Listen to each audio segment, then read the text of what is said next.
Welcome to lecture number 6 on linear maps. We will continue with the concept of linear isomorphisms.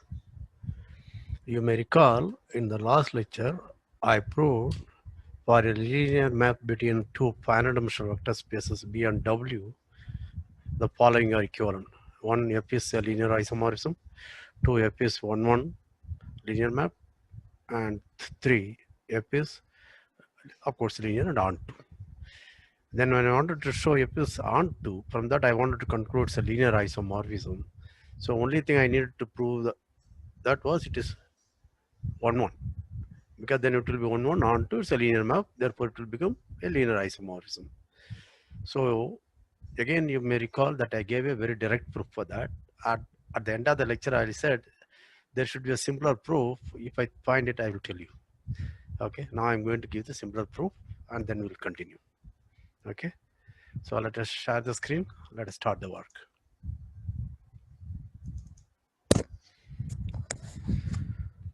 So I have F from B to W. Okay, and what is that I want to show us that dimension of F equal to dimension of W, and F from B to W is onto. I want to show F is linear isomorphism. Okay, so it's enough to show F is 1-1. This is linear.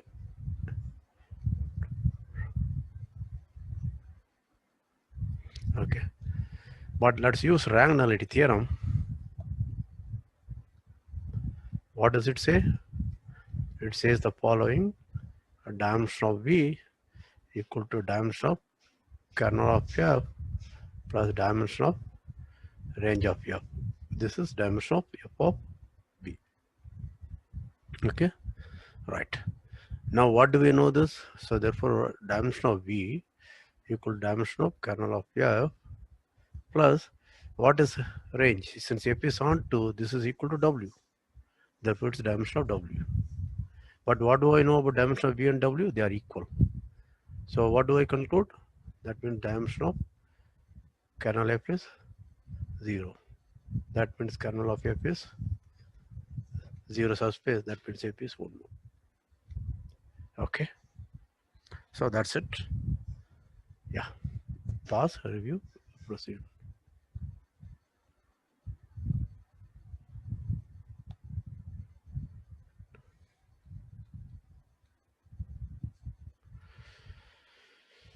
Okay.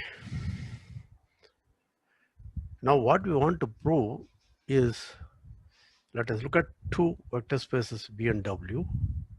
Okay. And I say they are linearly isomorphic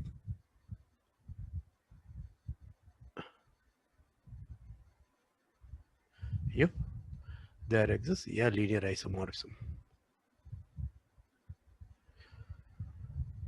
What is a linear isomorphism from B to W? It's a linear map, which is also a bijection.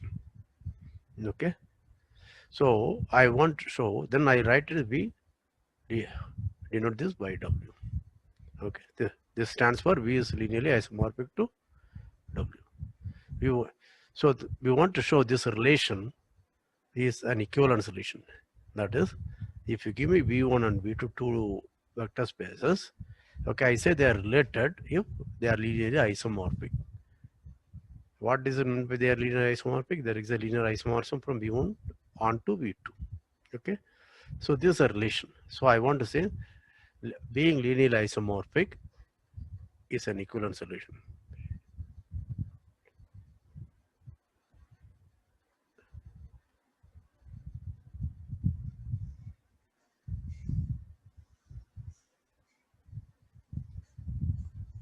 Okay. So let us go one by one. Okay. First, it's a reflexive. What does it mean? B is isomorphic to B. This is clear. Take identity, map from B to V, then this is a linear isomorphism. Therefore this. Second thing is, if V is isomorphic to linear isomorphic to W, that implies W is linear isomorphic to V. So what is that I'm supposed to show? When you say V is linearly isomorphic to W, there is a linear isomorphism. There may be many, but at least there exists one linear isomorphism. When I want to show W is linear isomorphic to V, I have to find a G from W to V, which is a linear isomorphism. Okay. So what happens is in algebra, whenever F is an bijection which respects the algebraic structure, that is like here addition and scalar multiplication, then there is an inverse. Since F is a bijection, there is an inverse. That inverse also will satisfy or respect the algebraic structure. Okay. If you find it too difficult, let me say, let G, define G to be F inverse. The inverse of F. Since F is a bijection, the inverse exists, call it G. Then I claim G from W to V is a linear isomorphism. Okay. Now G is a bijection. That's very clear because it is the inverse of F. Okay. Now how did you define G? So suppose Y is in W, then how do I define G of Y? I define G of Y to be X, where? Okay, Fx equal to Y. Note why this is well defined. That's because since F is a linear isomorphism, is 1, 1. Therefore, there cannot be x1 and x2 such that fx1 equal to y, fx2 is also equal to y. Then G is not even a function. You understand? But G is well defined. G is a function because G of y equal to x, where x in V is such that fx equal to y. And there is a unique x, therefore this is well defined. Do you understand this? Okay. Now I claim G is a linear map. So G is 1, 1 and 2. So I only have to show G is linear. Okay. That's very easy. So what does it mean? I have to show G of y1 plus y2 is it equal to G of y1 plus G of y2. Right? Okay. Now notice that call G of y1 plus y2 as y. Okay. Then there is a unique x in V such that f of x equal to y, where y is y1 plus y2. Right? But for the same reason, there is an x1 and x2 such that f of xi equal to yi. There is a unique xi for I equal to 1 and 2 because f is a bijection. All right. Okay.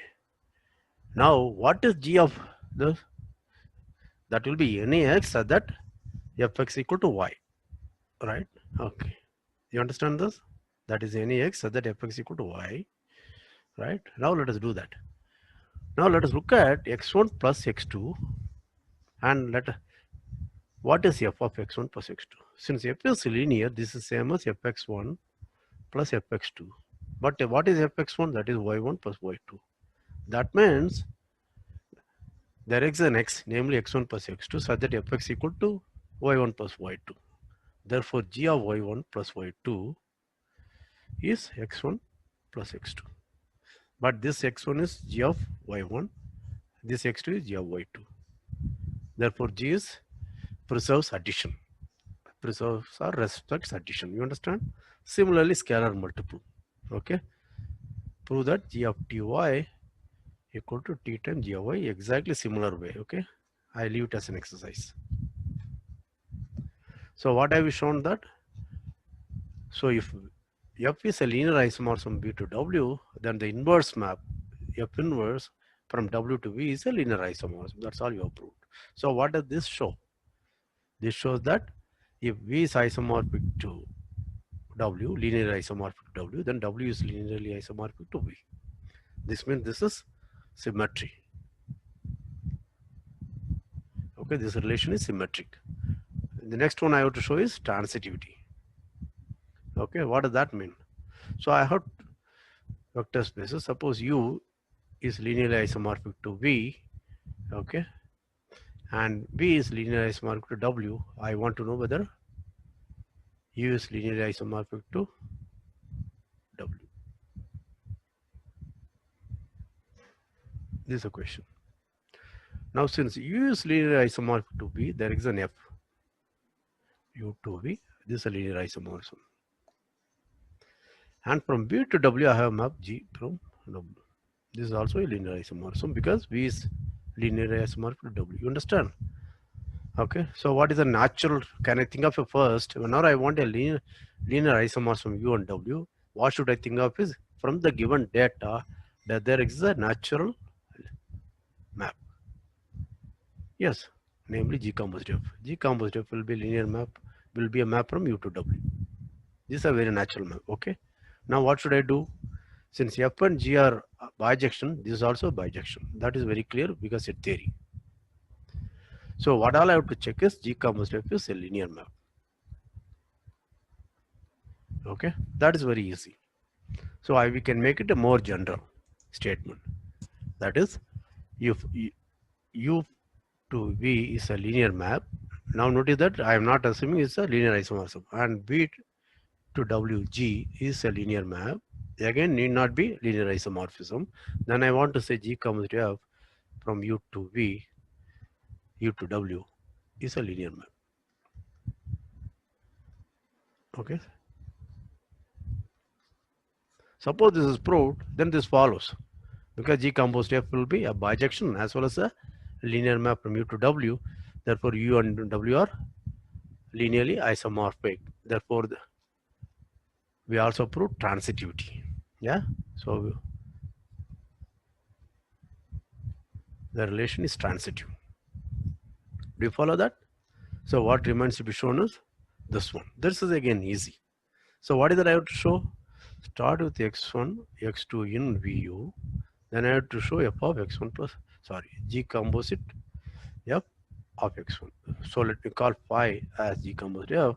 Then I have to show phi of x1 plus x2, whether it is equal to phi of x1 plus phi of x2 for x1, x2 in V. This is all I have to show. Okay. Now do that. What is phi? Phi is G composite f. That is G composite f. This action on x1 plus x2. But what is this by definition? This is by definition G of f of x1 plus x2. Okay. But what do I know about f? F is linear, therefore it respects addition. Therefore, this is G of fx1 plus fx2. So these things live in the V. You understand this? They are elements of V. Right. Now, what do I know about G? G is linear, therefore it also preserves addition. Therefore, this is G of f of x1 plus G of f of x2. G of something y1 plus y2, therefore G y1 plus G y2. I am writing. You understand? But what is this? This is by definition G composite f of x1. And similarly, G composite f of x2. That is phi of x1 plus phi of x2. You understand? Therefore, I have shown G composite f preserves addition or respects addition. Similarly, G composite f of Tx equal to T times G composite f at x. Okay. Let's quickly go through the proof. What is this by definition? This is G of f of Tx. But remember, f is linear, therefore this is G of T times f of x. And this is an element of V and T. Therefore, G is linear from V to W. Therefore, this is T times G of f of x. But that is D of G composite f at x. So we proved it. So what I have shown is composition of linear maps. Any linear map, not necessarily linear isomorphism. It's still a linear map. Therefore, if U and V are isomorphic, linearly isomorphic, and F is such a linear isomorphism, and V and W are linearly isomorphic, then there exists G, a linear isomorphism from V to W. Then the composite G composite F is a linear isomorphism from U to W. That means U is related to V and V is related to W, implies U is related to W. Therefore, it's a transitive. Therefore, it's an equivalence relation. Do all of you agree with that? Okay. Okay. So from this, we immediately conclude a very interesting result. Okay. Notice that we said if V is linearly isomorphic to W, let us assume B and W are finite dimensional now. Okay, corollary if you want. Right? Okay, that means there is a linear isomorphism from B to W. Okay, let G equal to F inverse, then I know G is a linear isomorphism from W to V. W to V. Okay.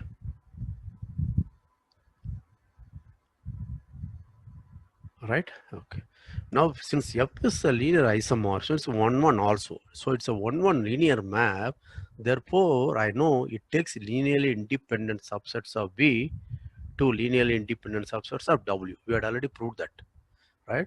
F is 1-1 implies F takes linearly independent sets in V to linearly independent sets in W.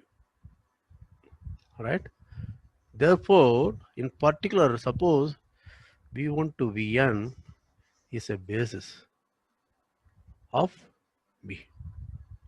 Then what do I know? F of V1, F of Vn.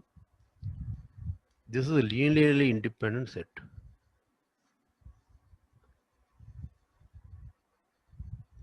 Right?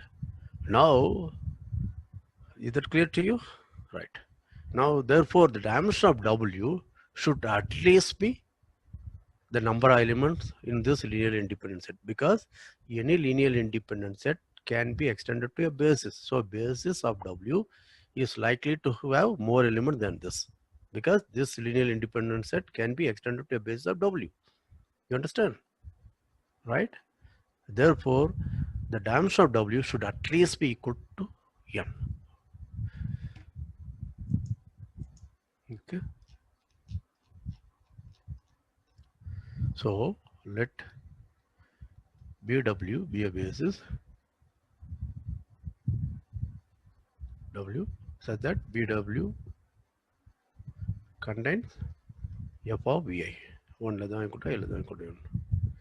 Therefore, dimension of W equal to modulus of BW must be greater than equal to N, which is dimension of V. You understood that?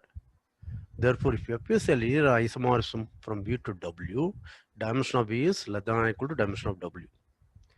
Now interchange the roles. Now G is a linear isomorphism from V to W to V. Therefore, what do I know? Dimension of W should be less than or equal to dimension of V. So these two things imply dimension of V must be equal to dimension of W. Okay, because this is a linear isomorphism. Whenever there is a linear isomorphism, the dimension of the domain is less than or equal to dimension of the codomain. Right? That's all we proved. Therefore, dimension of W will be less than or equal to dimension of V. But we already proved dimension of V is less than or equal to dimension of W. Therefore, these two things prove equality. Therefore, what do you think we have proved? So, we have proved the following, namely the corollary V and W finite dimensional, and V is linear isomorphic W implies dimension of V is dimension of W. That is, the moment they are linearly isomorphic, their dimensions must be the same. Right? So, what is the natural question you would like to ask? Pause, review, proceed.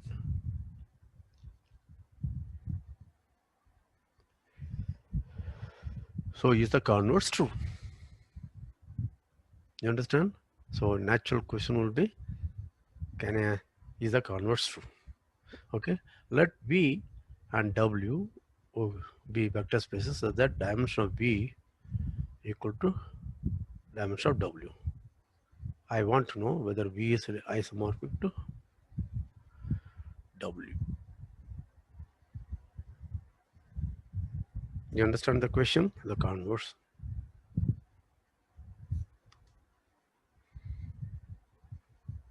Yeah? Okay. Now let's prove that. Okay. Let V1 to Vn be the basis for V and W1 to Wn basis for W.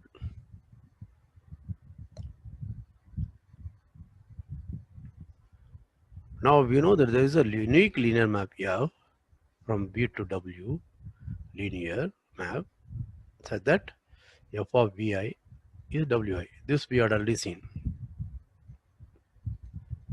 You understand that? Okay, right. Is that clear? Okay. Now notice that, okay,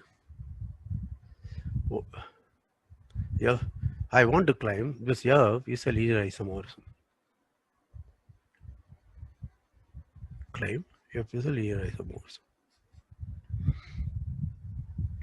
Okay. How do I prove that? Okay, there are again many ways. Let us just quickly go through something. First, notice that F is onto, because why?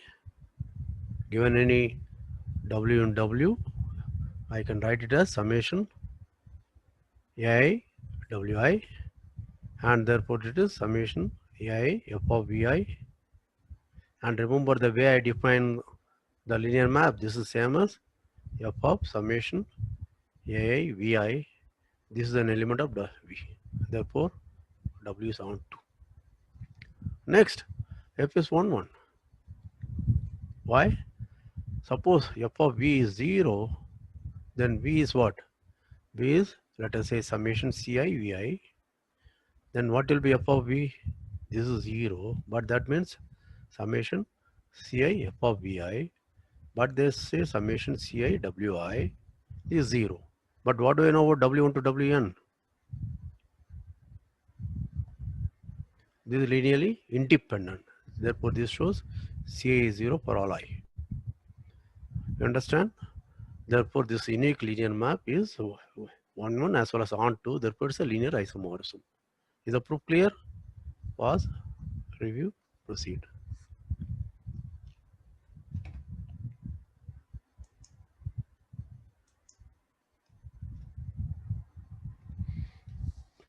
Okay. Now I want to prove a theorem. Actually, in the finite dimensional case, this theorem follows from whatever we have proved so far. Okay, but I pretend I do not know anything about dimension of the space. Okay, it may be finite or infinite dimensional. In case you learn infinite dimensional vector spaces, you will see my theorem proves, yeah, the statement of the theorem remains valid.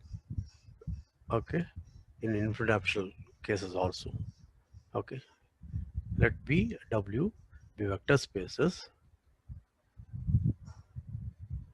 Okay, and then a linear map F from B to W is a linear isomorphism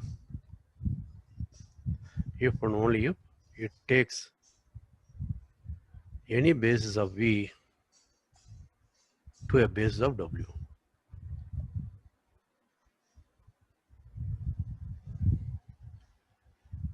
Okay. Notice that if I assume V and W are finite dimensional, so I will leave it as an exercise.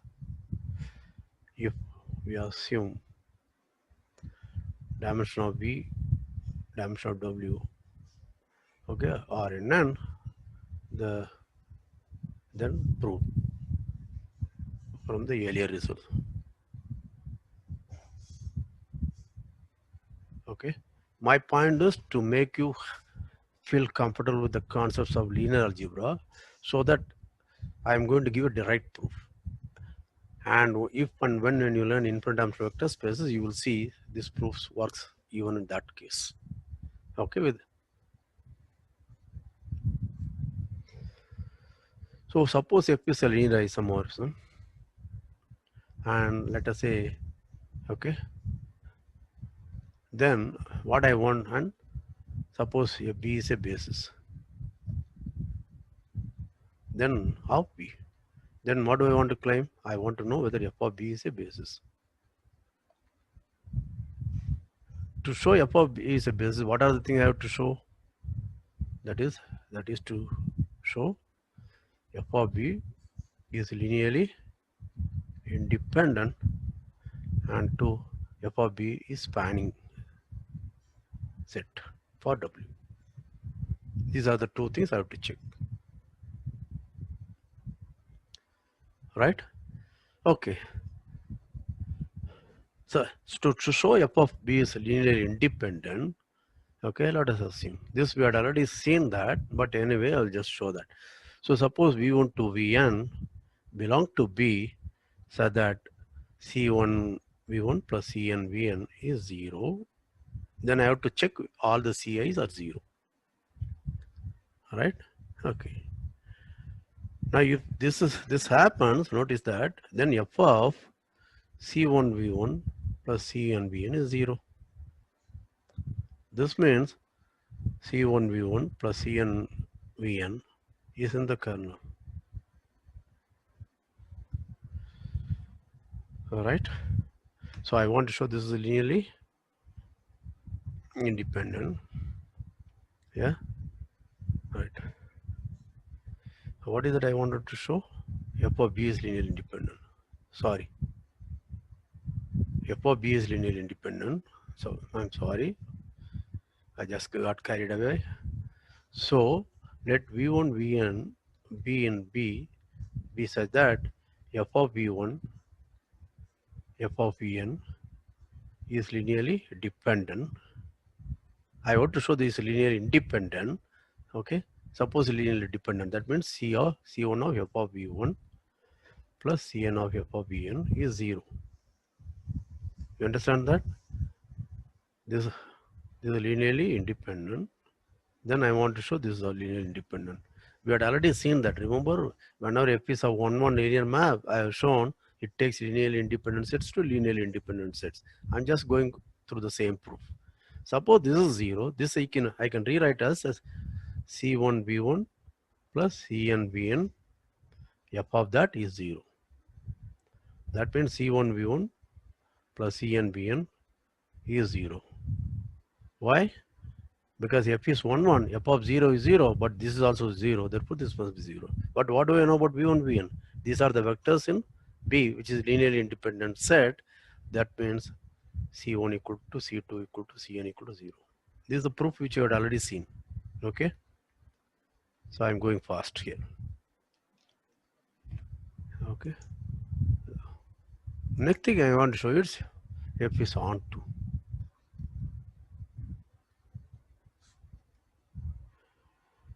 All right. Okay. So let y be in w. No, sorry. I'm sorry. I'm very, very sorry. I have to show f of b is a spanning set.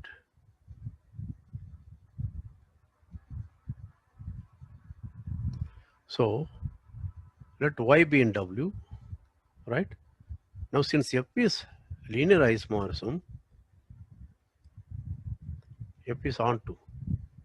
Since f is onto implies there is x in b, so that fx equal to y. But notice that, okay, b is a basis of b, right? Therefore there exists, I can write x equal to c1 v1 plus cn vn, where v1 v2 vn are in b and c1 cn are in the field f, right? That means, but since f is linear, f of x will be c1 f of x1 f of v1 plus cn f of vn, right? That means fx lies in the span of linear span of f of v1 to f of vn. Okay, that means it is in the linear span of f of b. That means f of b is a spanning set. Okay, I'm going a bit fast, because if you had attended all these lectures of mine, watch them, you should be very, very comfortable with this kind of logic. Yeah, essentially it's the same repetitive logic. There is nothing great about that. Okay. Now converse. What is the converse? Suppose b is a basis of b and f of b is a basis of w. Okay, then F is a linear map, right? F is a linear map from B to W, so that it takes a base of B to a base of W. Then I want to conclude whether F is a linear isomorphism. What do I have to conclude? It's already a linear map, therefore I have to conclude F is 1 1 and F is on 2. These are the things I have to conclude. Yeah, okay, let us look at F is 1 1 on 2. Okay, so I want to conclude F is 1 1, right? Okay, suppose X and V is such that F of X is 0, then I have to conclude whether X is 0, right? A linear map is 1 1 if only the kernel is 0. You understand? So I have to check whether X is 0. Okay, now let us look at Fx. Now X is in B and B is the base, therefore I can write X as C1 V1 plus Cn Vn.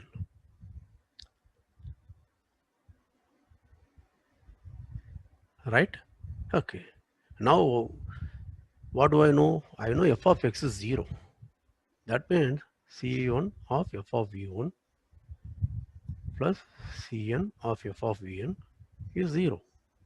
But what do I know about F of V1 etc. V1? This is a subset of B, right? And the F of B.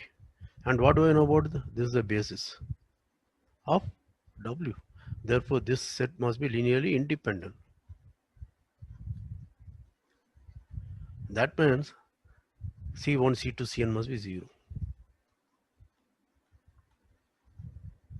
Okay.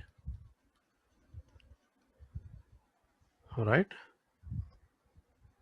B is a basis. B is a base of B. F of B is a base of W. I want to prove F is 1, 1.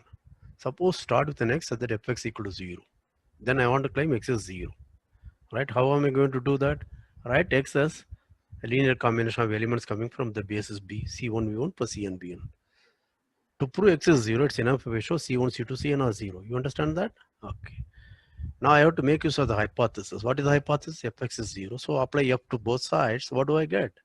I get C F of this is 0. That means using linearity, that is C1 F of V1 plus Cn F of Vn is 0.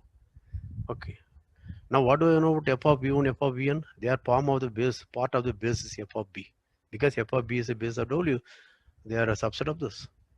Therefore, it's a linearly independent set.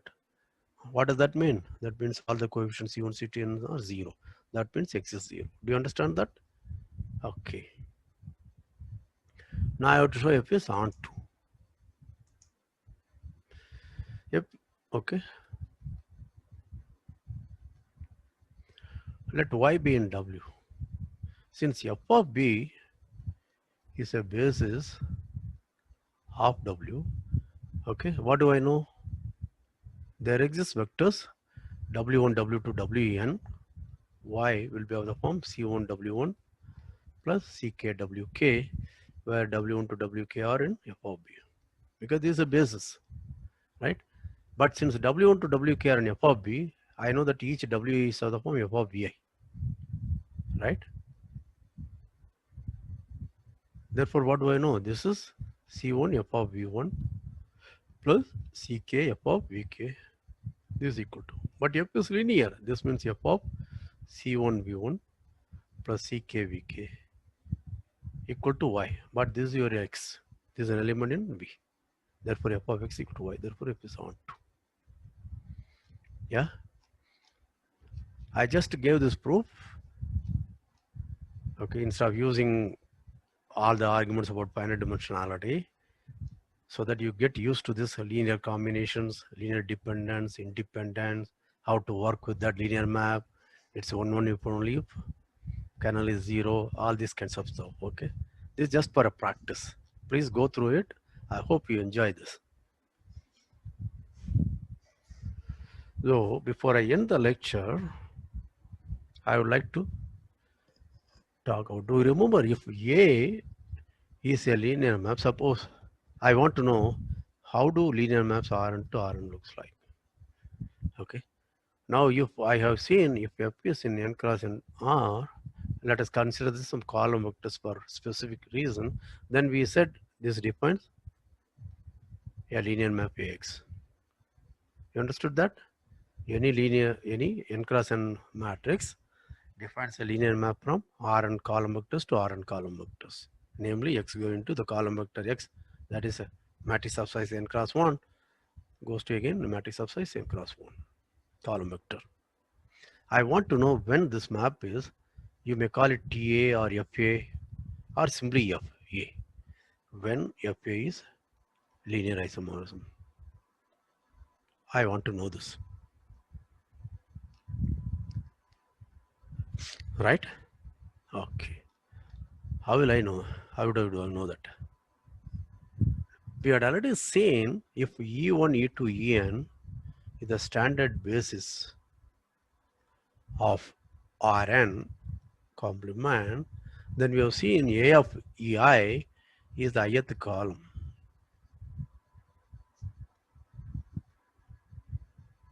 Of A. Okay, call it Ai. Right? Okay.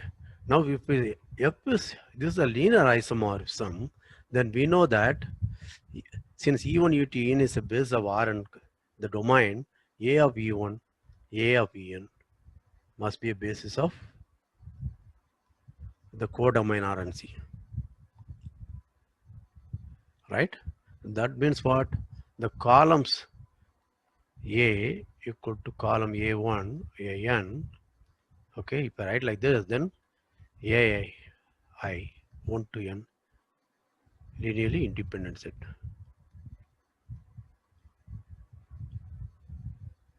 You understand this? So if A n cross n matrix, it defines a linear map from Rn to Rn of column vectors. Then if it is a linear isomorphism, then the column vectors are linearly independent. Is the converse true? Yes. Why? If suppose this is a linear independent, right, then I can define A of Vi to be Ai. Therefore, this A takes a basis to basis, that is Fa of Ei equal to Ai. Okay. All right. The matrix A, if this is there, then F of A is E. Therefore, A takes F of A takes a basis of Rn, the domain, to a basis of Rnc codomain. Therefore, FA becomes a linear isomorphism because this is a linearly independent. There are n elements, and Rnc has dimension n. Therefore, this set of n linearly independent set must be a basis for Rnc. Yeah. Therefore, it's an if and only if. Okay. Pause. Review. Proceed.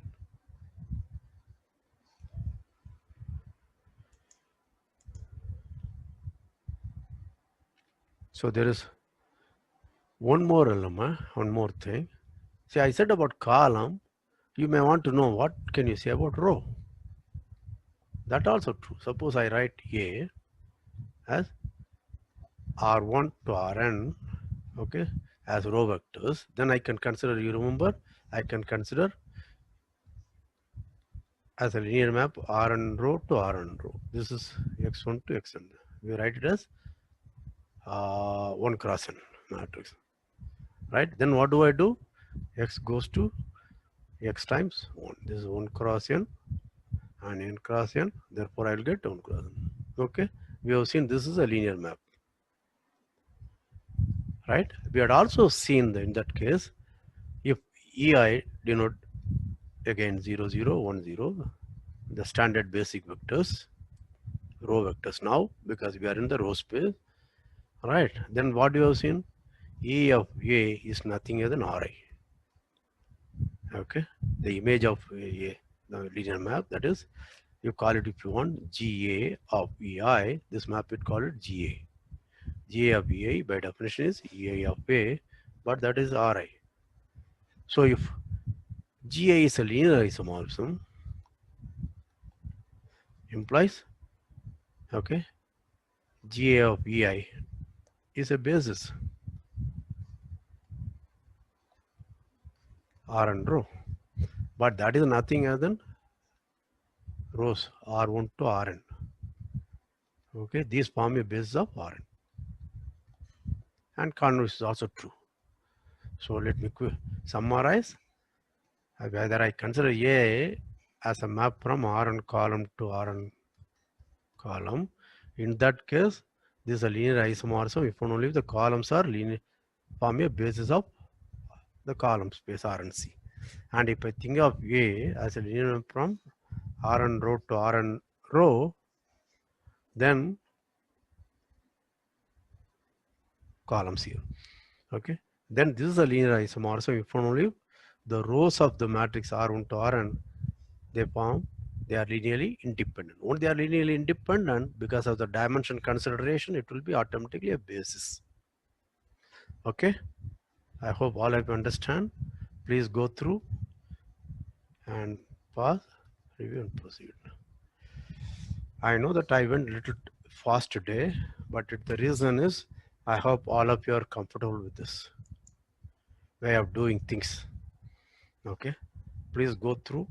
In case you find it fast, go back at each PRP, pause and rewind and see it. If you go through this, do not ever worry about whether you can remember, whether you can write it. Okay, just go with the flow. Try to follow my way of thinking. You also begin to think along with that. You will see, you will think on your own hereafter. Okay, that is why I'm keep giving the primitive proofs using linear dependence, independence, etc., rather than rank-nullity. Okay, but that's also important. Okay, right. So if you want now, you can go to the rank-nullity theorem video and follow it up. Okay, in fact, you could have done it almost after I linear maps 3 or 4. You could have directly gone into rank-nullity theorem.